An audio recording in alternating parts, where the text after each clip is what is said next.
Good morning, welcome to Catex TV. My name is Frank Fortunato. Today is Tuesday, January 6, 2015. If you want to watch us on Twitter, go to Catex TV. Today on Capitol Hill, the U.S. House of Representatives and the U.S. Senate will be sworn in for the 2015-2016 term. Both houses are controlled by Republicans for the first time in 8 years.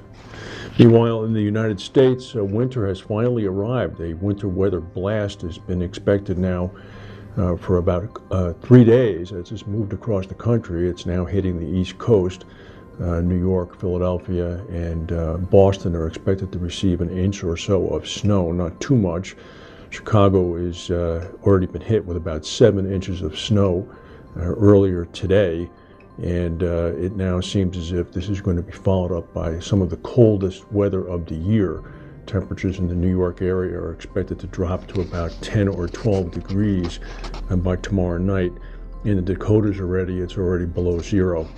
So this is going to cause reduced visibility as well as airport delays, so be on alert if you're flying into this area. Meanwhile, New Zealand's southern island was jolted awake this morning after a 6.0 earthquake struck near its west coast. It struck close to Arthur's Pass, about 60 miles west of Christchurch. Christchurch, of course, was the site of the 2011 earthquake that killed 185 people. There's been no reports of any damage or injuries, although aftershocks have been hitting the area. One has, in fact, been monitored already at about a 4.2.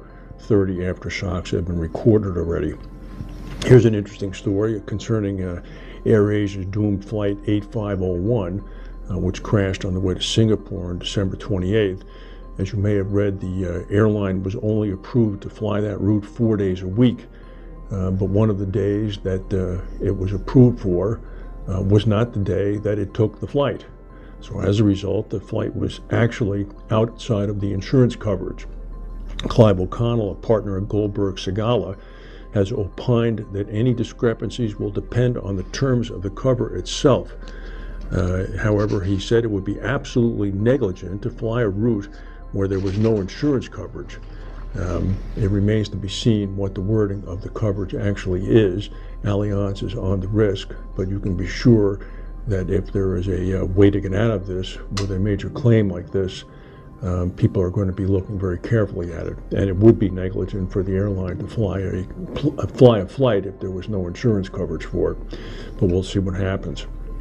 Speaking of insurance coverage, that cement cargo ship, the Shemford, the Cypriot-listed ship that went down off the coast of Scotland on January 2nd, losing all 8 people on board, was apparently insured by the Norwegian Protection and Indemnity Club, Skuld, S-K-U-L-D.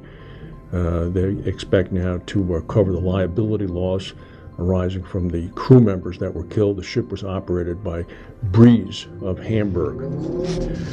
The Hartford CEO, Christopher Swift, has now added the role of chairman to his duties, bringing the transition of taking over from Liam McGee to an end. Liam McGee has resigned as chairman. Mr. McGee took over the Hartford, coming from Bank of America in 2009, and performed a magical turnaround at the company. The company was in very bad shape. It owed money to the federal TARP program. The stock price was plunging, and he was able to right the ship. Mr. McGee also developed a brain tumor several years ago, but his most recent medical checkup indicates that he is now cancer-free. McGee is, I believe, 59 years old, and he's taking a well-deserved retirement.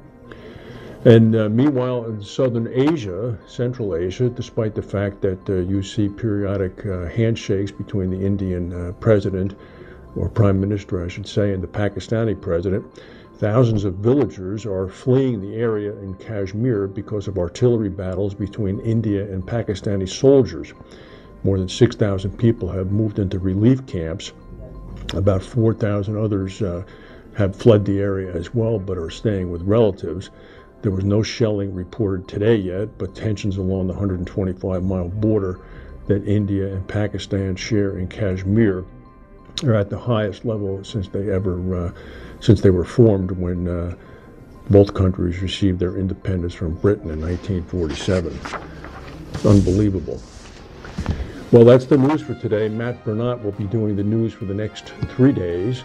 And if we have any breaking news, we'll come in and tell you. Thank you for watching, and we'll see you tomorrow.